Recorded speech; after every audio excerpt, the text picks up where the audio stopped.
So once we've worked out the customer value proposition, we want to turn our attention to how do we deliver that value, which is the resources, the partnerships in the, the perspective of the first textbook I referenced.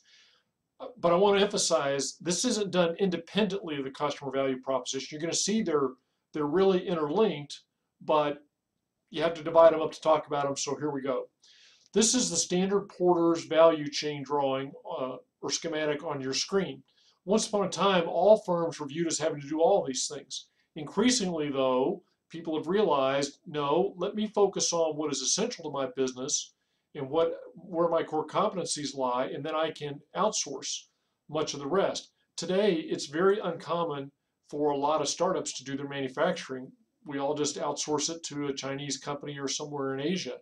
Not all the time, obviously, but a good chunk of the time. So this whole idea of inbound logistics and operations may go away because it's all about getting the product from Asia and you managing it from there. I could give you examples of companies that focus on basically build their company around the various parts of the value chain.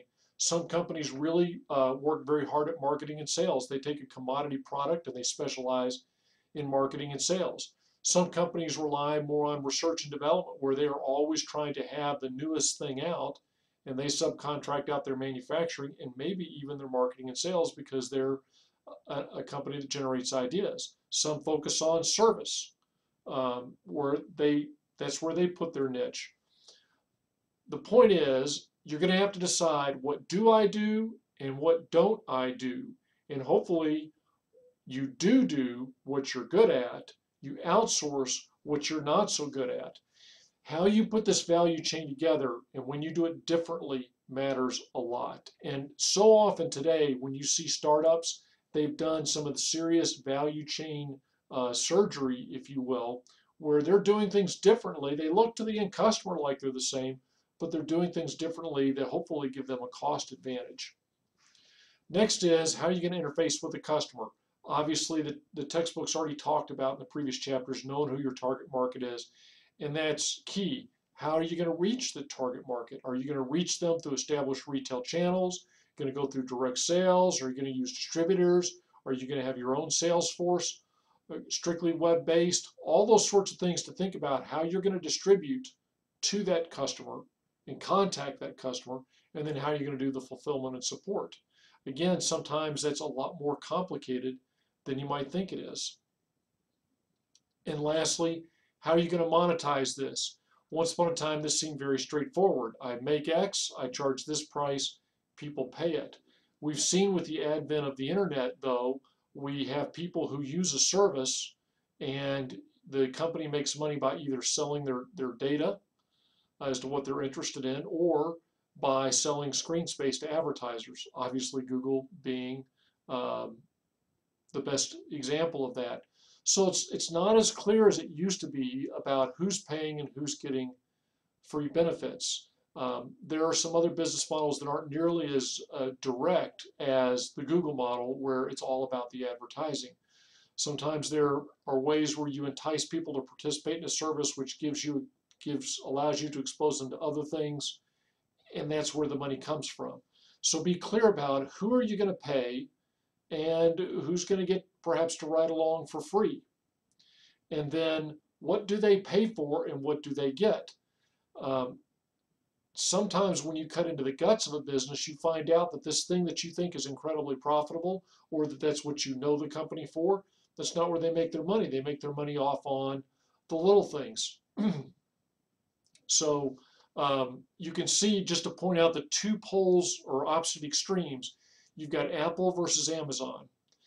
Apple launched iTunes to sell more iPods, iPhones, and iPads. So it's all about having content so that you buy their device. So they have a very proprietary system that locks you into their format. Contrast that with Amazon. They, even today, sell the Kindle basically at cost. They make virtually no money on the hardware sales. Why do they do that? Because they want to tie you into the content side. So here, for Apple, the content was a portal to sell their products. For Amazon, selling the product is a portal to sell their content. So two fundamentally different ways to think about how you're making money.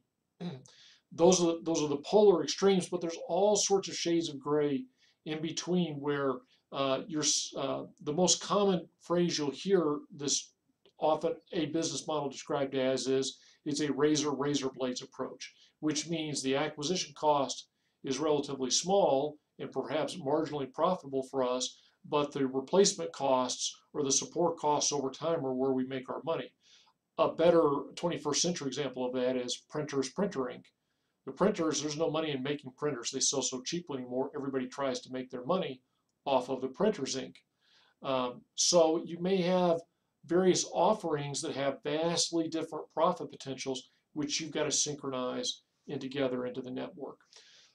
I wanted to talk about this business model before we talk about getting in and writing the business plan, because you'd want to have thought this through before you start writing the business plan, although the process of writing a business plan is going to cause you to circle back.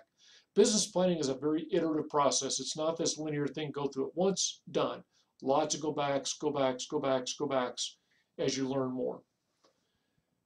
So now it's time for you to dive into the business model, or I'm sorry, into the business plan, in both in the textbook and in some videos. Join me for that.